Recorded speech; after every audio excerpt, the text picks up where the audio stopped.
Bom, vamos lá para os finalmente. Conduta, a gente estava vendo na primeira parte. Resultado. O resultado em direito penal ele pode ser naturalístico ou jurídico. Todo crime tem resultado jurídico, né? Ou normativo, que seria então, a gente pode definir como lesão ou perigo de lesão ou bem jurídico, tá?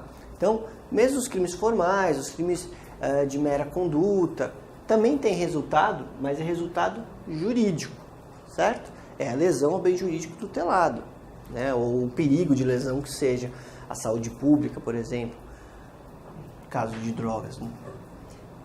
Só que lembra que a gente viu, quando a gente estava vendo os crimes materiais, formais e de mera conduta, que a gente falou assim, tem crimes que não têm resultado naturalístico, que seriam os formais e os de mera conduta, certo? Então, o que a gente vai estudar agora é justamente o resultado naturalístico, certo? Deixa eu jurídico aqui em cima.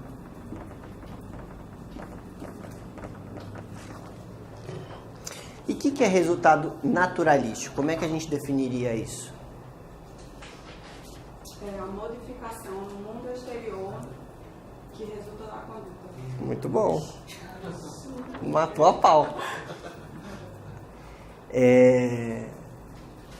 Então, portanto, não é a mesma coisa que consequência do delito, certo? O resultado é um elemento do delito. Sem o resultado, nos crimes materiais, vou colocar assim, pra vocês lembrarem. Eu não tenho crime, né? Então,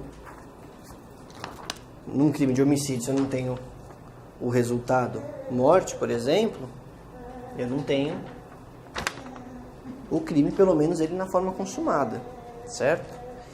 E eu não posso também, o juiz não pode, isso, né, até foge um pouco, mas o juiz não poderia, por exemplo, assim, num crime de homicídio, ocorreu morte, portanto aumento a pena. Não, por quê? Porque o resultado naturalístico ele é elemento do crime. Sem ele, o crime não existiria. Portanto, ele não é uma circunstância, uma consequência para ser valorada negativamente, tá? Como a gente viu, tem crimes que não têm resultado naturalístico. Aqui a gente já lembrou de dois, né? Então, a gente lembrou dos formais. Não, perdão. Desculpa. Então vamos lá. Eu escrevi formais aqui. Tá certo ou tá errado falar que eles não têm resultado naturalístico? Não é elemento para a configuração do crime, mas pode ocorrer. Então, na verdade, eles têm, certo? Então, aqui a gente apaga, tá? Agora, quem me dá exemplo, então, de crime que não tem resultado naturalístico?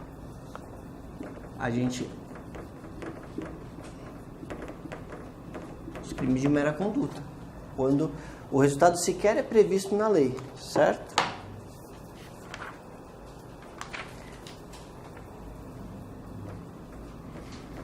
Se eu estou, por exemplo, dirigindo embriagado, artigo 306 do CTB, por exemplo, eu tenho resultado naturalístico? Não necessariamente, né? O meu resultado é jurídico, a lesão ou bem jurídico, né? O risco que eu causei. Voltando à primeira parte, crimes omissivos. Lembra?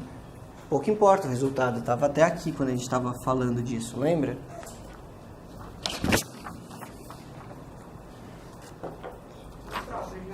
Isso, perfeito, não? Obrigado. E na tentativa. Então, a gente teve, por exemplo, o homicídio, não ocorreu resultado morte, que é o resultado naturalístico. se tem a tentativa, tá?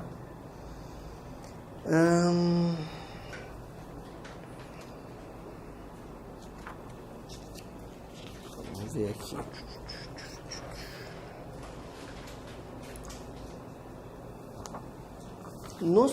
Aqui só uma chave aqui.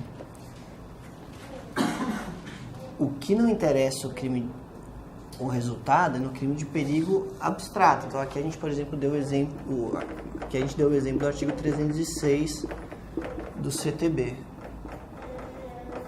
tá? Que é dirigir embriagado. Por que isso? Porque a lei ela presume de forma absoluta que da conduta de conduzir embriagado ou de fazer uso de drogas haverá um risco ao bem jurídico, haverá um perigo, tá? Agora, os crimes de perigo concreto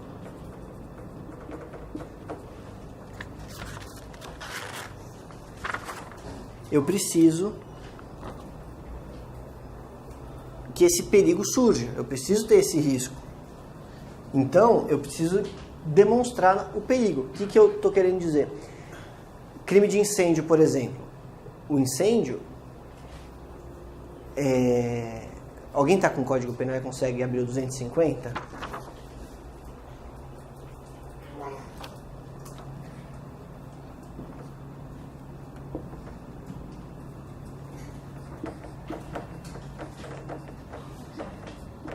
Lê aí pra gente, por favor. Incêndio. Causar incêndio expondo a perigo à vida, à integridade física ou patrimônio de outro. Então pronto. Reclusão Reclusão de de 3 a 6 anos. 3 a 6 anos. Mas, por que a gente está querendo ver? O crime de incêndio é um crime de perigo abstrato ou concreto? Eu preciso ter a demonstração da exposição ao perigo. Então a lei não está prevendo de forma absoluta que o perigo existe, como por exemplo acontece na embriaguez, certo?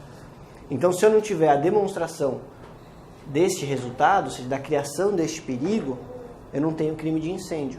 Vamos supor, por exemplo, um incêndio num quarto, num lugar afastado, que não tem outros prédios, outras casas em volta.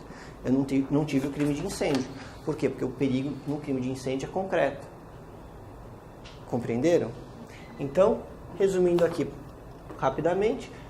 Resultado, eu tenho resultado jurídico, todo crime tem, é a violação do bem jurídico, ou o risco ao bem jurídico, e o naturalístico. E o naturalístico só alguns crimes têm. A gente tinha visto inicialmente que são, via de regra, os crimes materiais, né?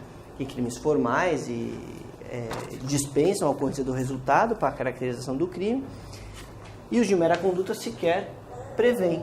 Mas, além disso, a gente pode incluir também, como não tem resultado naturalístico, os crimes de perigo abstrato. Aqui eu dei o exemplo da embriaguez ao volante. Os crimes omissivos próprios, né? Como, por exemplo, a omissão de socorro, o artigo 135.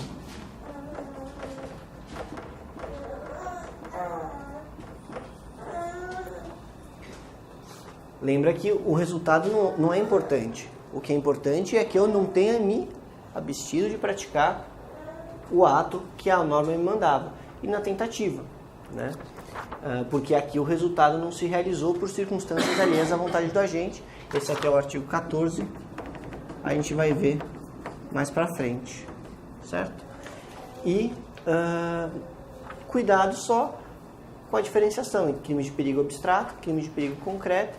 Alguns crimes de perigo, como por exemplo o incêndio, exigem que no caso concreto haja ocorrência, haja o perigo, e esse perigo não é presumido pela lei, certo? Bom, sobre o resultado, era isso que eu queria falar com vocês. Vamos para o nexo. Nexo a gente já adiantou, o que é? A ligação entre conduta e resultado. Portanto, também onde eu não tiver resultado, evidentemente eu não vou ter como analisar o nexo, certo? Esse nexo.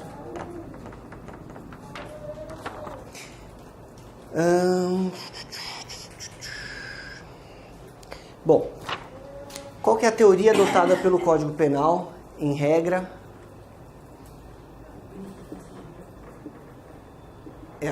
equivalência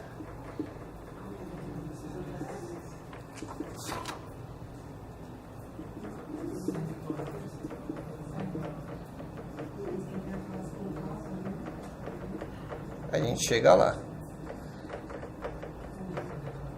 Alguém sabe um sinônimo para essa teoria?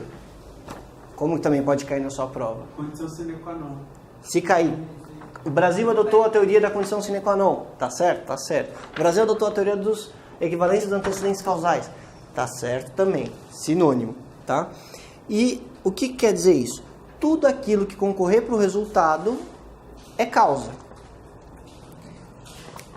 Tudo aquilo que concorrer para o resultado, vírgula, nas mesmas circunstâncias, é causa, tá? Qual que é o problema dessa teoria? Por que ela pode ser criticada? Porque ela permite regressos ao infinito, não é isso? Eu posso justificar aqui a concepção da pessoa, que depois de 30 anos foi lá e praticou um roubo. Aquilo é causa também, porque se aquilo não tivesse acontecido, eu não teria o crime acontecendo 20, 30 anos depois. Então, para frear essa ideia do tudo aquilo que concorre para o resultado das mesmas circunstâncias é causa, é que a gente tem dois freios, que seriam o dolo e a culpa. Vamos chamar aqui de causalidade psíquica.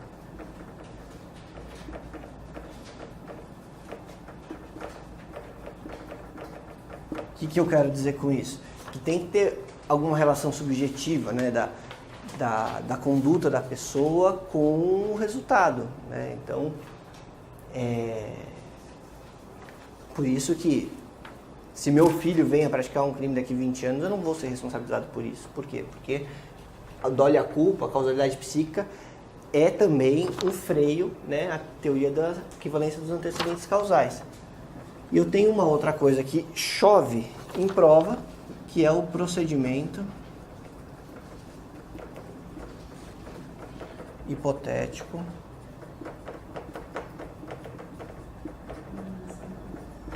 de eliminação. E o que é importante a gente lembrar aqui? Quem desenvolveu, vamos dizer assim, quem se atribui a esse freio. Então, eu tenho o procedimento hipotético de eliminação. E vocês vão lembrar... Tirei. Seria a maneira O que quer dizer isso? Vamos lá. Se eu retirar, eu tenho uma sequência de eventos, e eu estou considerando que todos eles são a causa do meu resultado. Então, o sujeito praticou A, B, C, D e E. E aí ocorreu o resultado. Beleza. A, B, C, D, e isso me gerou o resultado. Pelo procedimento hipotético, qual que é a ideia? Se eu retiro isso daqui e o resultado deixa de existir, o que significa? Que isso, de alguma forma, causou o resultado. Porque se eu tiro um e o resultado deixa de existir, isso é causa.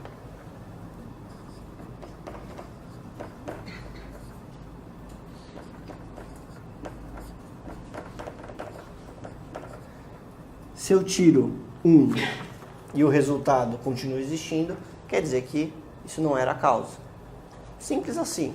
É isso que é o procedimento hipotético de eliminação de Tirem. Certo? Então, vamos supor, o que está me vindo na cabeça agora? A barragem rompeu. O que causou a morte de quase 400 pessoas? Ah, foi porque não... choveu demais. E, além de ter chovido demais, também não perceberam que a barragem estava muito cheia. Quem não percebeu? O B. Ah, mas além do B não ter percebido que a barragem estava muito cheia, também não estavam fazendo a manutenção adequada. E além disso tudo, Sei lá, alguém fala mais alguma coisa que não tem nada a ver? O material usado no copo para fazer a barragem, mais fraco. Tá. Contribuía. A sirene não tocou. A sirene não tocou, por exemplo. Né? Se eu tiro a sirene não tocou, o resultado teria acontecido? Então, a sirene não tocar é causa do resultado? Ou, se a sirene não tocou, o resultado morte, não o resultado do rompimento da barragem, o resultado morte das pessoas teria acontecido? Aí, depende, vamos dizer, né? Vai ficar pela questão da prova, mas vamos supor que a prova aponte que não, independente de ele ter tocado ou não daria tempo, porque as pessoas, o negócio foi tão absurdo, tão violento, tão em 2 minutos, que não mudaria nada. Então, não é causa. Ah, mudaria, se a sirene tivesse tocado, tivesse funcionado, né? Teria evitado. Então, isso é causa. Entenderam? Beleza. Esta é a regra do Código Penal. Isso está no artigo 13, caput.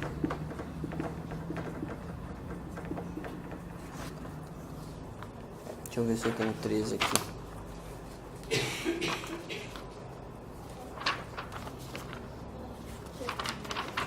Eu acho que eu tenho aqui anotado em algum lugar. Ó, resultado que depende da existência do crime somente é imputável a quem lhe deu causa. A quem lhe deu causa é a ideia do dolo e culpa, tá? É a probabilidade psíquica. Considera-se causa a ação ou omissão sem a qual o resultado não teria ocorrido. Então, é dessa ideia que você tem, desse artigo, você tem esses 2 filtros. A causalidade psíquica e considera-se causa a omissão ou ação sem a qual o resultado não teria ocorrido. Se eu provar que se o rapaz que cuida da sirene estiver sendo acusado do homicídio das 400 pessoas, por exemplo, ou, né, e ele provar que se a sirene estivesse funcionando, deixando de funcionar, o resultado teria sido o mesmo, é porque a conduta dele não foi causa para o resultado. Certo? Pode falar. Imagina se situação, eu atiro em alguém e aí essa pessoa está na ambulância do hospital, a ambulância capota. Me dá 1 minuto que a gente chega lá? Por quê? Porque esta é a regra, certo? Então, e agora nós vamos ver o parágrafo 1º do artigo 13. O que fala o parágrafo 1º? É a teoria da causalidade adequada.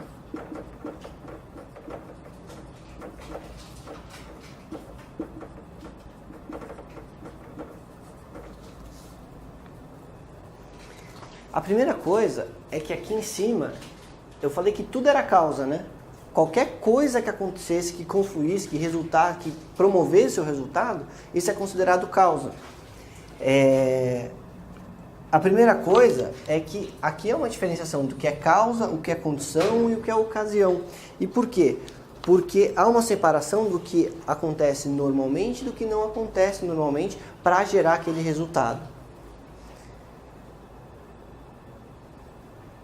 Então, para essa teoria, o que vai ser importante? As causas, né? Ou concausas. As concausas, o que são? São mais de uma causa. Quando aquele evento decorreu de mais de uma razão, mais de uma causa. É a confluência de mais de uma causa apta a produzir o resultado. Se eu não tenho... Se aquela causa, ou aquela concausa, não é adequada a produzir o resultado, o nexo está rompido. Essa é a ideia.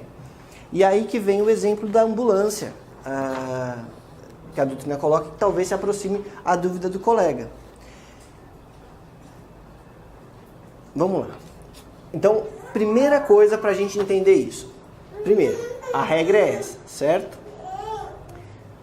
Segundo, o parágrafo 1º, então, é a exceção. Bom, o que fala a exceção? Com causa relativamente independente, superveniente, que por si só produzir o resultado, rompe o nexo. Nós já vamos entender o que é todos esses, né, Mas para entender tudo isso, eu preciso antes explicar para vocês o que são concausas absolutamente independentes, o que são concausas relativamente independentes, por aí em diante. Então, quando eu falo absolutamente independente, o que eu estou querendo dizer? Absolutamente... Imagina a situação... Eu quero matar uma pessoa e eu viro para ela e falo assim, olha, toma esse copo de água aqui, você tá com a boca seca e tal, e aqui tem veneno. E esse veneno, ele demora, como boa parte dos venenos, não tem um efeito imediato, ele demora lá umas 12 horas para fazer efeito, né? Então, eu iniciei a execução do meu crime de homicídio mediante veneno, entregando para o colega aqui o copo com veneno, e eu sei que em 12 horas ela, muito provavelmente, né, se nenhuma circunstância alheia à minha vontade ocorrer, ela vai virar óbito por conta da minha conduta. Perfeito. Só que imagina que a colega pega um avião, o avião está lá em cima voando, e lá para a 6ª hora, por alguma razão, o avião cai e todo mundo do avião morre. O colega morreu, a causa foi a queda do avião, mas eu dei o veneno para ela, eu iniciei minha conduta. Isso é uma concausa absolutamente independente. A morte dela, embora eu tenha iniciado a execução do meu crime de homicídio, não decorreu em nenhuma medida, não tem qualquer relação com a minha conduta. Portanto, eu não vou responder pelo resultado.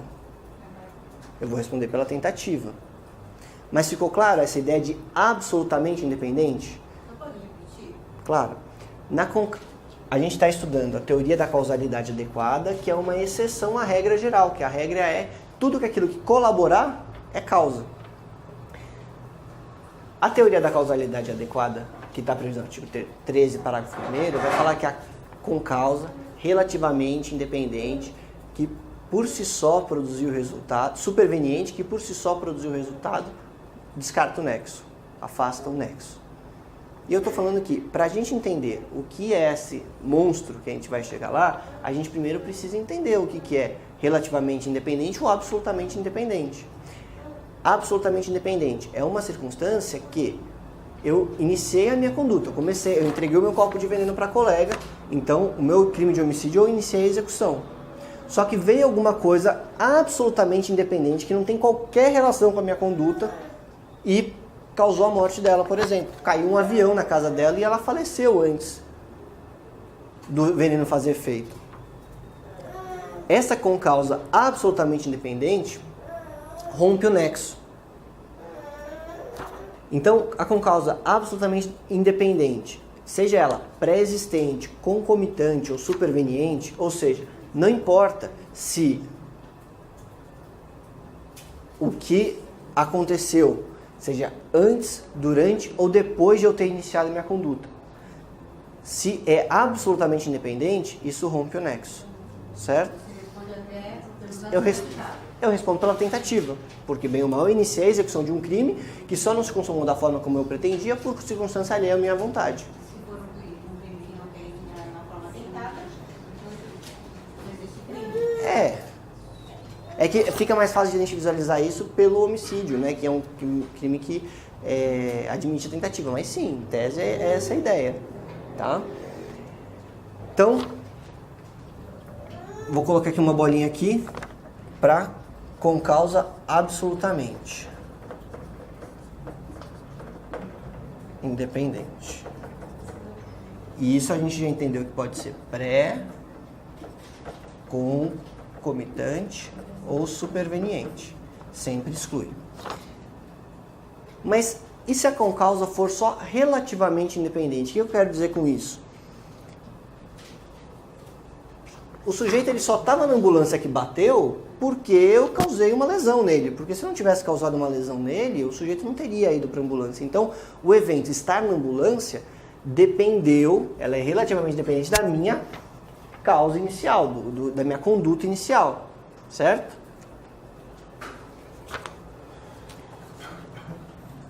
nas concausas relativamente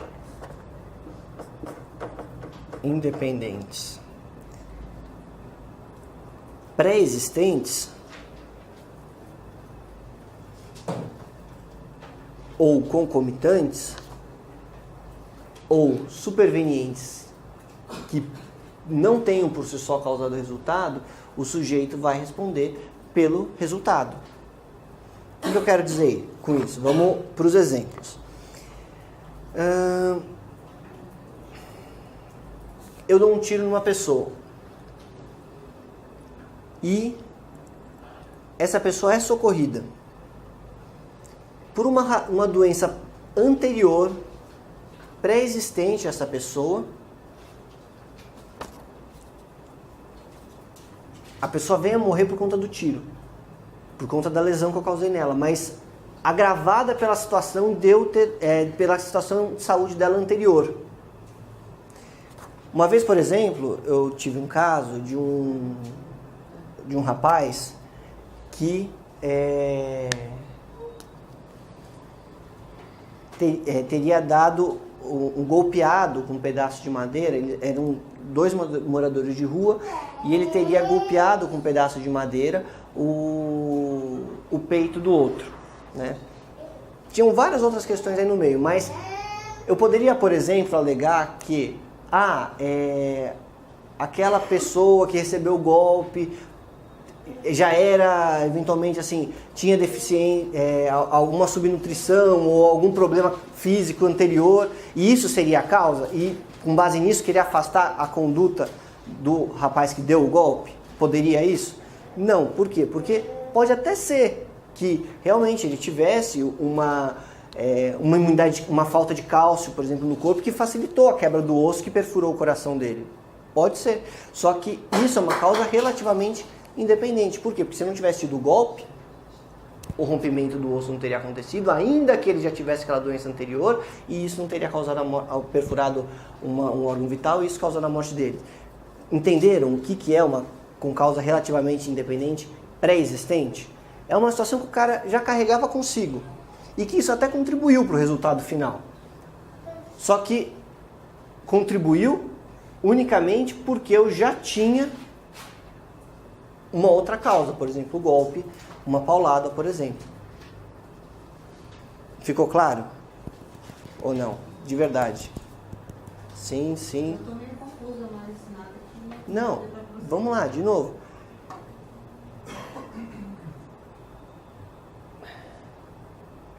O que é concausa? Quando conflui, quando concorre mais de uma razão para ocorrer aquele resultado. Talvez se aquele sujeito tivesse dado golpe numa pessoa, num lutador de MMA, por exemplo, não teria acontecido nada. Com aquela mesma força, daquele mesmo jeito, não teria acontecido nada. Mas talvez porque a pessoa já tinha, por exemplo, estou aqui viajando, mas só para vocês entenderem, uma deficiência de cálcio, por isso os ossos eram mais fracos, ou tinha uma doença que deixava os ossos realmente mais frágeis. E por conta disso, na hora que bateu, quebrou o osso da pessoa, o osso aqui do tórax, e isso penetrou para ele no coração, e essa foi a causa da morte, certo? Ele morreu por quê? Pelo golpe. Mas essa situação só foi agravada por uma concausa que era anterior, entendeu? Ele já tinha esse problema, né? Vai romper o nexo? Não vai, entendeu? Da mesma forma não rompe o nexo se ela é concomitante. O que eu quero dizer por concomitante? Eu quero dizer assim, ela aconteceu na mesma hora. Então, o exemplo que vocês vão encontrar talvez em manuais, nos livros, é o seguinte. Eu estou indo atrás de um torcedor da equipe rival. Eu vou te pegar, eu vou te matar, eu vou te matar, eu vou te pegar e não sei o que. E estou correndo atrás com uma arma de fogo e atirando na pessoa, na direção da pessoa, certo? E nessa correria a pessoa acaba se, desequilibrando, tal, não sei o que, e cai de um penhasco. a causa da morte foi cair do penhasco, né? Mas ela teria ocorrido, e foi concomitante, ao mesmo tempo que eu estava praticando a minha conduta. Estava correndo, perseguindo e atirando na pessoa.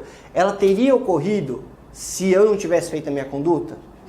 Então, acontece ao mesmo tempo, é relativamente independente porque uma causa só ocorreu por conta da outra, e nesse caso também a minha conduta está consumada, o meu resultado está consumado. Embora ele não tenha talvez morrido pelos disparos, é uma concausa relativamente independente, concomitante. E por isso não quebra o nexo. Por isso eu respondo pelo resultado. Compreenderam? Agora vem o exemplo da ambulância. Imagina que eu brigando com uma pessoa no bar, acabei acertando um golpe nela e a pessoa precisou ser socorrida.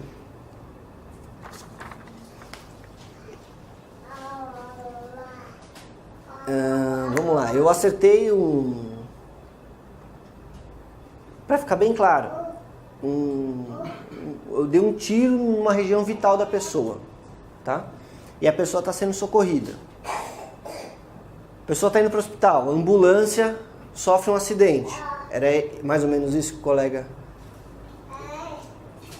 E a pessoa morre. Então, aí que vai. Mas em razão do acidente, lógico que é sempre uma questão de prova, que eu digo assim, de elemento probatório, né? A discussão talvez no processo sempre vai ser essa. Mas na prova objetiva que vocês vão responder, isso vai ficar bastante claro. E qual que é a ideia? Então, a pessoa estava sendo socorrida. Teve um acidente.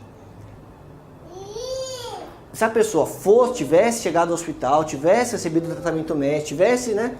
Até poderia que o resultado não tivesse ocorrido. Mas uma outra causa, uma concausa, que só aconteceu, que é relativa, porque eu denunciei meu crime, e ela aconteceu depois da minha conduta, por isso ela é superveniente, ela rompe o nexo.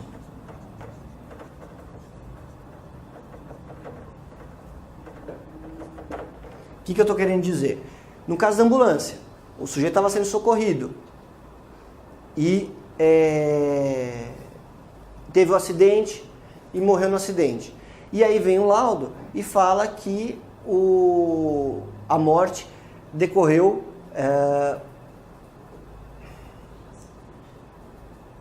do acidente, mas o que eu quero dizer assim, também da lesão que eu fiz. Você entendeu? Porque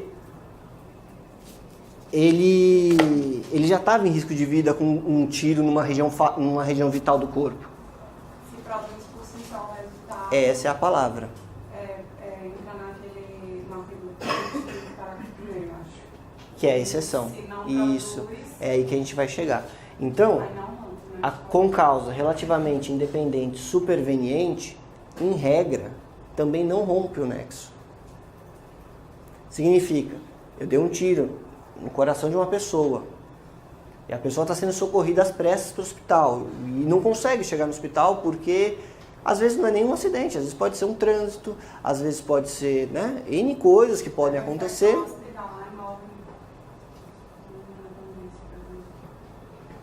Vai romper o nexo? Não. Por quê? Porque a pessoa morreu em razão da minha conduta. Isso é uma lesão menos grave. Pois é, aí que vem o detalhe. O que diz a lei?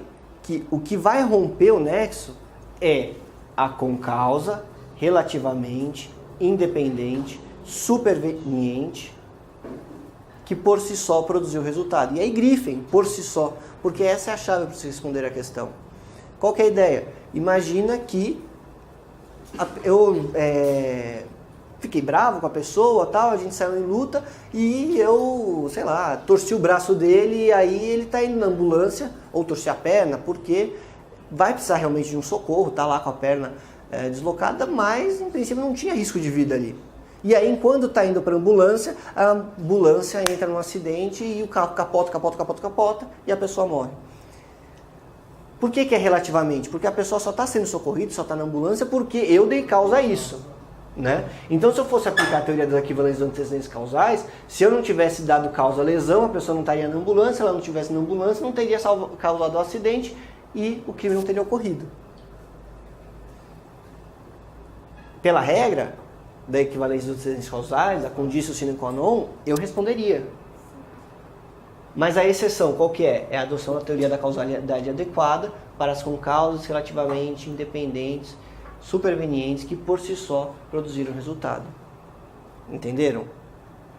A chave, qual que é? É entender que, primeiro, é o por si só, né? Ou seja, na questão tem que ficar demonstrado, tem que ficar claro para quando vocês estiverem respondendo, que o que o examinador está querendo dizer é que aquele resultado, vamos colocar aqui, a morte, não teria ocorrido em condições normais do que eu causei. Lembra que eu comecei falando que a causalidade adequada, ela separa cadê aqui? Os antecedentes idôneos e os antecedentes inidôneos. Certo? Todo mundo entendeu essa parte da por si só? Respondeu a questão da ambulância? Assim, nesse caso, ele responde, por exemplo, pela lesão? Sim, pela tentativa. Ou pela lesão, eventualmente, né, pela tentativa, por aí em diante, né? Vamos supor, eu vou te matar e dei um golpe que acertou a perna, que não gerou, mas eu posso ter tido a intenção e eu vou responder pela tentativa de homicídio.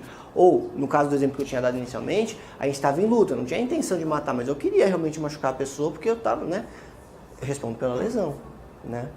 Mas eu não vou responder pelo evento morte, pelo resultado morte. O nexo aqui está rompido, né?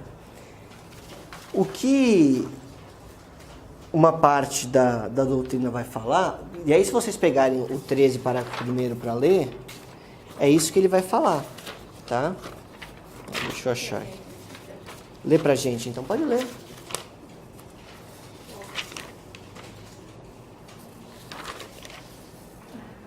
Opa, a superveniência de causa relativamente independente. Então, a superveniência de causa relativamente independente exclui a imputação quando, por si só, produziu o resultado. Os fatos anteriores, então, por exemplo, a lesão, as condutas que eu tive anteriores, imputam-se a quem os praticou, certo? Agora, por que eu fiz questão de ler com vocês o artigo? Porque fica claro que o artigo fala da superveniente, certo? Eu posso interpretar extensivamente para abarcar também as pré-existentes e as concomitantes, que por si só causem o resultado? Vocês entenderam ou não?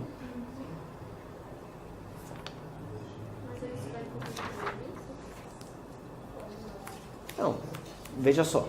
Aqui a gente estava vendo, no caso da ambulância, por exemplo. Se eu fosse adotar a regra geral, que é a conditio sine qua non, a equivalência dos antecedentes causais, tudo. Então se retira. Lembra o procedimento hipotético de eliminação de Tirem? Retira. Tivesse um acidente, teria morrido, evento morte? Não, não teria. Então um acidente é a causa. Tivesse entrar na ambulância, não tivesse entrado na ambulância, teria ocorrido o resultado morte? Não teria também. Então, o que fez ele entrar na ambulância é causa. Quem que fez ele entrar na ambulância? Minha conduta, minha lesão que eu causei nele. Então, isso teria sido causa, aqui pela regra geral. Se eu estou aplicando a teoria da causalidade adequada, eu estou diminuindo a imputação, certo? Só que o parágrafo 1º do artigo 13, ele é expresso, categórico, em a causa superveniente, não sei o que, que por si só. A minha pergunta para vocês é, e se ela não for superveniente, se ela for pré-existente ou concomitante, ela rompe também ou não? Gustavo Junqueira defende que rompe. Ah, é? Então, tem essa divisão realmente, porque tradicionalmente vai se falar o quê? Que é uma norma excepcional eu interpreto restritivamente. Mas também a gente viu que é permitida a analogia em bonum partem, né? Então, me parece que numa prova de defensoria sempre é bom a gente ter esses, né? Essa pegada. Que é assim, o que eu colocaria para vocês, na hora de responder a questão, fiquem atentos, né? Não está errado falar que é sócio proveniente, porque você está numa redação unicamente do código, tá certo? O código expressamente fala isso, mas eventualmente seu examinador pode querer saber se você sabe também que tem posição que vai falar que por uma interpretação analógica, se por si só causou o resultado, isso engloba não só a superveniente, mas a concomitante e a pré-existente também, certo?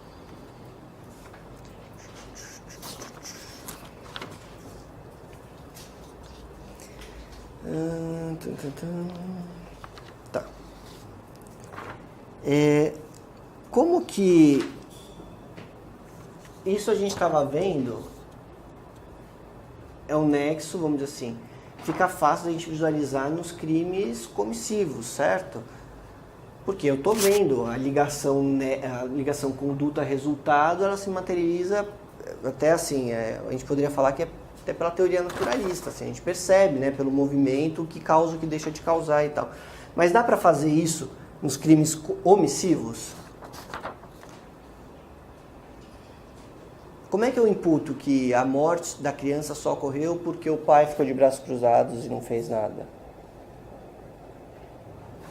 É por isso, então, que nos crimes omissivos a gente adota a teoria normativa, tá, do nexo.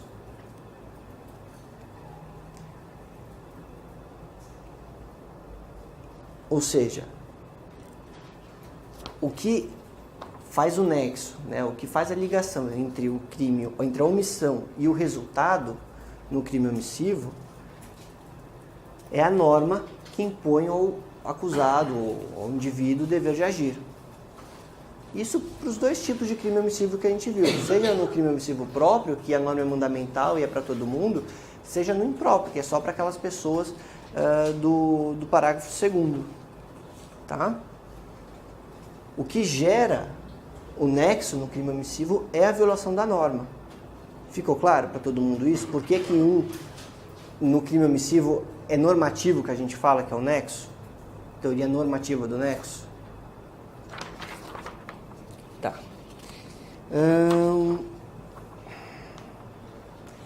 Bom, disso tudo tem uma coisa, quando a gente fala em nexo, é isso que tem, vamos dizer assim, na doutrina brasileira em regra. Só que a gente precisa estudar também uma coisa que não cai não, que chove em prova, que é a teoria da imputação objetiva, principalmente em provas de defensoria. Por quê? Porque é uma teoria um pouco mais moderna e que, qual que é, vamos dizer assim, o grande diferencial da teoria da imputação objetiva? Ainda dentro de nexo, tá, gente?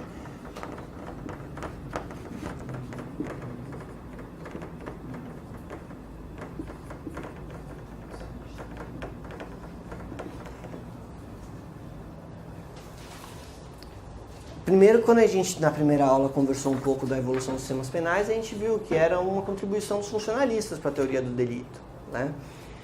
E a teoria da imputação objetiva, o que ela vem fazer? Ela vem tentar restringir um pouco, porque o que se percebeu é que para a tutela subsidiária dos bens jurídicos, por exemplo, na posição em Roxin, a teoria da equivalência dos antecedentes causais, a condicio sine qua non, é muito ampla, ela abarca muita gente, abarca muita coisa e, na prática, coisas... quase tudo pode ser considerado causa, né?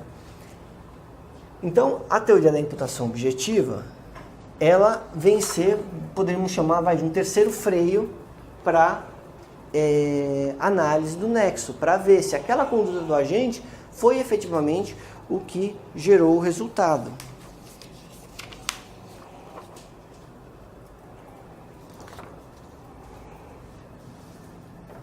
O que se propõe que analise, então? Se a conduta gerou, ou criou, né,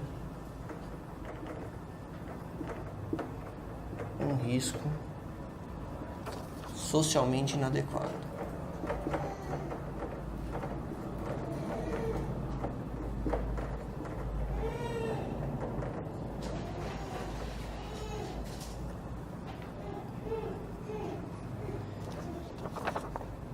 Então, a primeira coisa é, a minha conduta tem que materializar, depois a gente vai ver isso com calma, mas tem que materializar um risco socialmente inadequado. se eu agindo não aumentei risco de violação de bem jurídico a ninguém, em tese, a minha conduta está excluída do nexo. Depois o risco tem que ocorrer no resultado, tem que ser causa.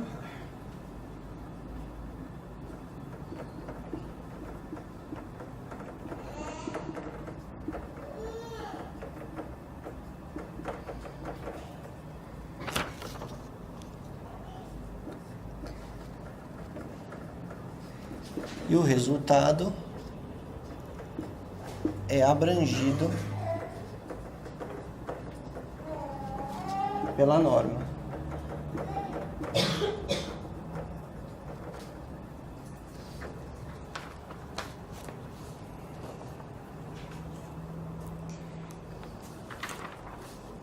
Como assim?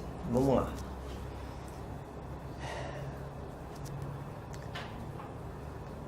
Para a teoria adotada pelo Código Penal, artigo 13, conditio sine qua non, equivalência dos antecedentes causais, tudo aquilo que concorre para o delito é causa.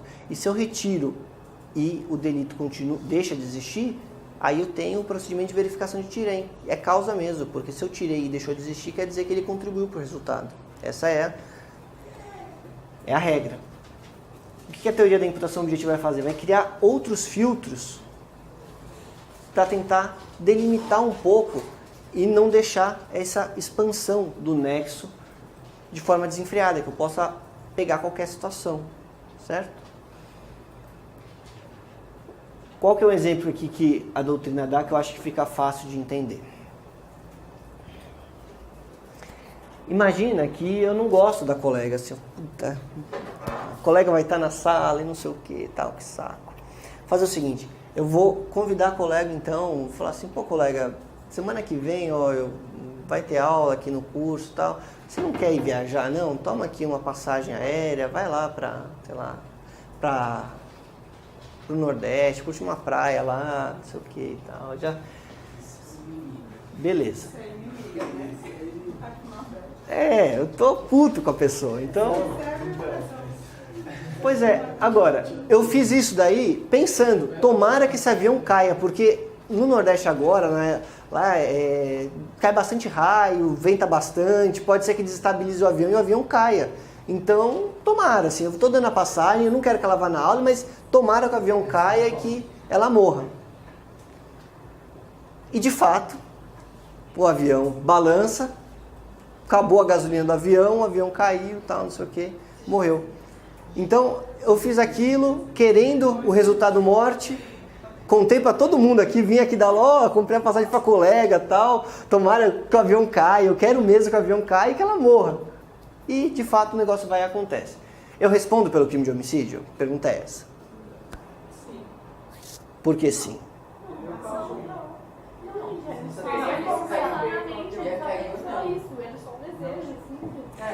Mas quem que deu... Isso, pelo artigo 13 do Código Penal, comprar passagem, dar ideia para a pessoa aí é causa. Eu tive dolo e culpa porque eu falei para todo mundo, eu quero que esse avião caia e mate, especificamente a colega. Se puder cair só a poltrona dela, para mim tá maravilhoso. Então, eu cumpri todos os requisitos do artigo 13. Eu tinha dolo e culpa, eu tinha causalidade, né? Se tirasse o comprar a passagem da ideia, não teria ocorrido a morte, então eu concorri minha conduta concorreu para o evento. Então eu causei o evento. O que a teoria da imputação objetiva vai fazer? Por que ela limita um pouco? Porque ela fala que a conduta tem que criar um risco socialmente inadequado. Comprar passagem aérea para as pessoas não é um risco socialmente inadequado. Então aí você já romperia, por exemplo, a causalidade, o nexo. Entendeu? É nesse sentido que limita um pouco a imputação.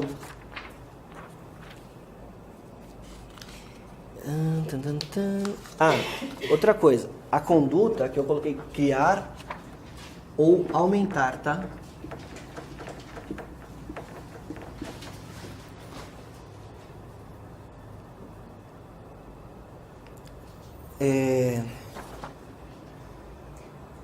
A gente estava falando de crime omissivo agora há pouco, né?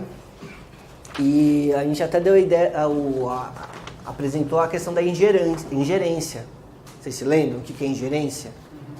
O que é ingerência? Quem que me fala aí? Quando eu coloco a pessoa em situação de risco. Isso.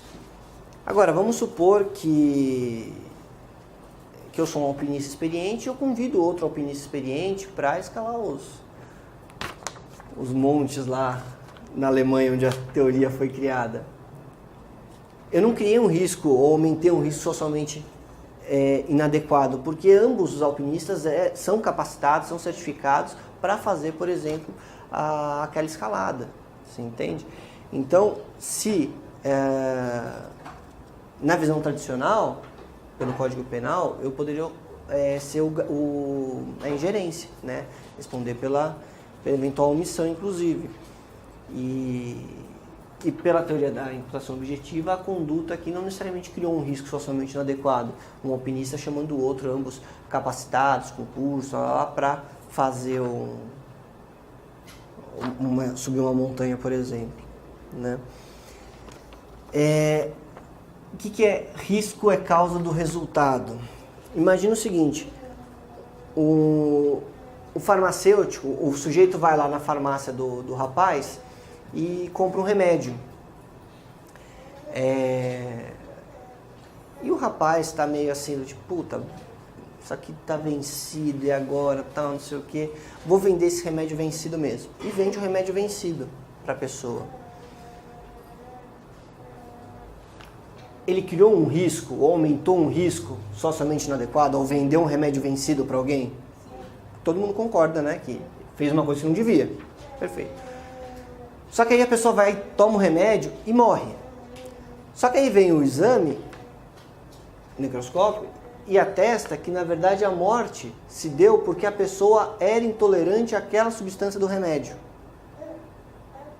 Ou seja, o risco, qual que era o risco no caso concreto que a gente está avaliando? Vender o remédio fora do prazo da validade. Por quê? Porque o fora da validade pode caracterizar um risco.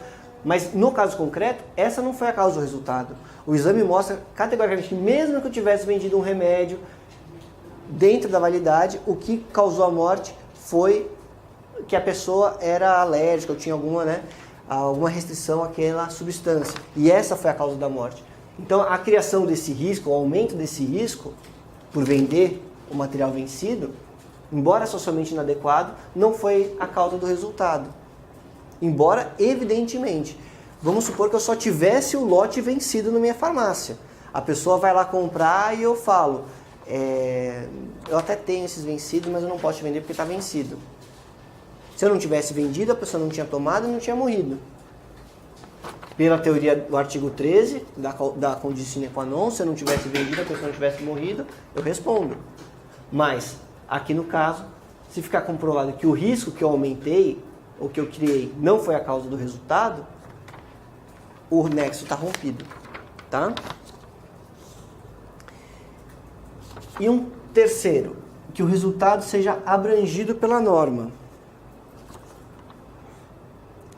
O que eu quero dizer com isso? Que é exatamente isso que quando o farmacêutico vende o remédio vencido e por estar vencido é que causa a morte, foi exatamente isso que o resultado que a norma quis proteger. Ao prever que não se pode vender remédios vencidos, por exemplo. Por outro lado, se a própria vítima se coloca na situação de perigo, e aí a gente volta no exemplo, por exemplo, o colega do racha, né? A própria pessoa que faleceu, ela quis de espontânea vontade entrar no carro, ou ela estava fazendo racha comigo também. Se esse resultado ele é assumido voluntariamente pela vítima, aqui eu aplico o princípio da autorresponsabilidade.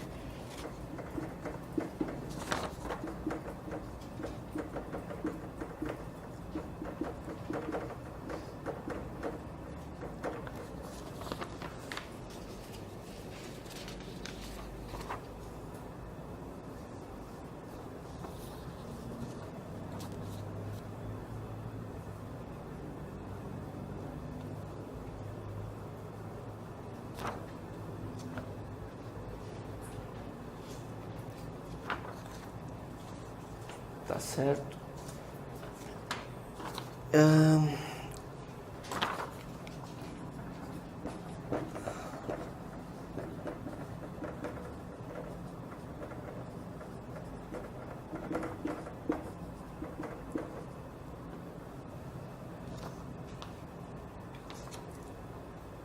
Então, aqui eu estou falando que a conduta que cria ou aumenta o risco socialmente inadequado rompe...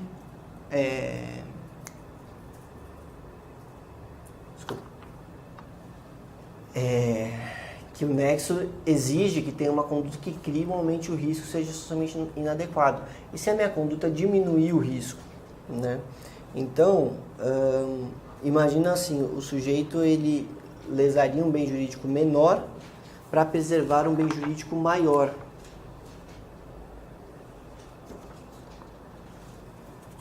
Vamos lá, um exemplo agora disso. Sei lá, eu sei que, por exemplo, pessoas estão procurando, eu moro numa rua tal e tô lá no meu quintal tal, e aí passam umas pessoas e falam assim, você viu o fulano? Não, não vi, por quê? Não, porque você vê tal, a gente está procurando ele, porque a gente vai pegar esse cara, vai matar, porque o cara fez isso com a gente não admite esse tipo de coisa, tal, não sei o quê e tal. Vamos embora. Aí chega o fulano, estamos indo lá para a quadra. Chega o fulano, ô fulano, você não sabe, estão indo atrás de você, tal, toma cuidado. Não sei o que, tal, eu vou atrás desses caras, eles estão na quadra, eu vou lá atrás deles. Fulano, não faz isso, você está sozinho, os caras são 10, você vai morrer, os caras realmente estão armados, é perigoso, tal, não sei o que. E fulano insistindo. O que é uma ação diminuidora do risco? É a ideia do eu agrido a pessoa, eventualmente, então eu pratico uma lesão corporal, mas para evitar um risco maior, que seria a morte, o risco de vida, porque a pessoa vai, sei lá, enfrentar o... né? Então, nesse caso, também se entende, pela teoria da imputação objetiva, que há rompimento do nexo. Tá?